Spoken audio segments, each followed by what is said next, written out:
In this video, we will present the self-learning resources of the software, like where to find the user guide, how to find useful tutorials, etc. By default, when the application begins, you always see the Welcome tab. This tab provides easy access to resources and lets you to quickly complete common tasks.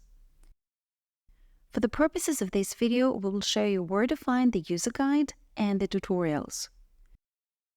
If you're not particularly familiar with the use of the software, you can refer to the user guide. More information on that later. Additionally, you can watch useful tutorials about the usage of the software. Click on this icon to expand it and view all the available tutorials. The tutorials are listed in categories. Scroll down to view all of them.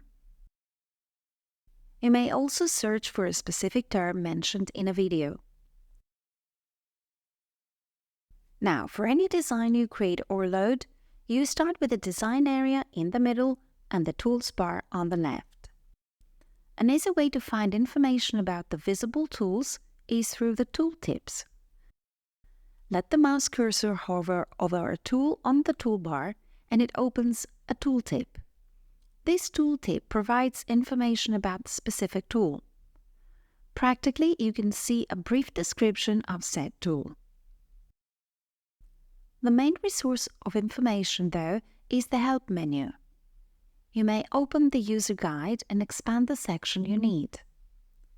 The user guide is floating on top of the application window. You can move it anywhere you like, next to the application window or even on a second monitor. You may also move it to the left or to the right of the design and dock it next to the design area. Change the size to match your reading habits and the available screen size. While reading a topic, you can temporarily hide the table of contents to increase the available space. You may navigate to the previous or next topic using the left and right arrows, or move to the start topic of the section using the top icon. You may also search through the index for a specific subject, or use the text search.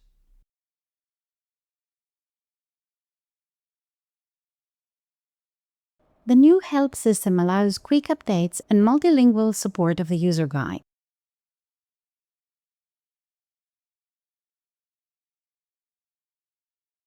There is no need to download separate files to access different languages. The monitor icon indicates the offline accessible versions, while the globe icon those available online. Online View ensures you always have the latest version without requiring a software update. If you prefer the offline view, choose the Make Available Offline option to download any supported language. Now switch to local. You can always go back to Online View if you prefer to.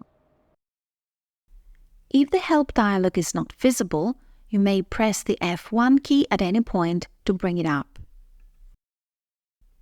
Another way to get quick help about a tool is to use the Show Help On option.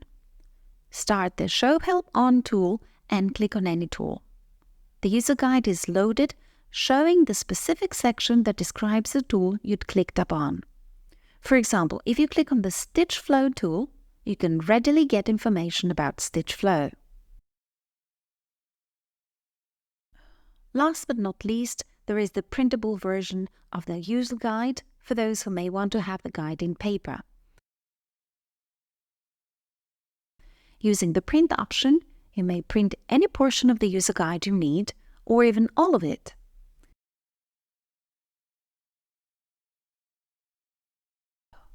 Finally, we should mention that the About option contains useful information about the software per se. There you can see the serial number of your copy of the software and the number of the installed version of the software. This information comes handy when you need to contact the official technical support.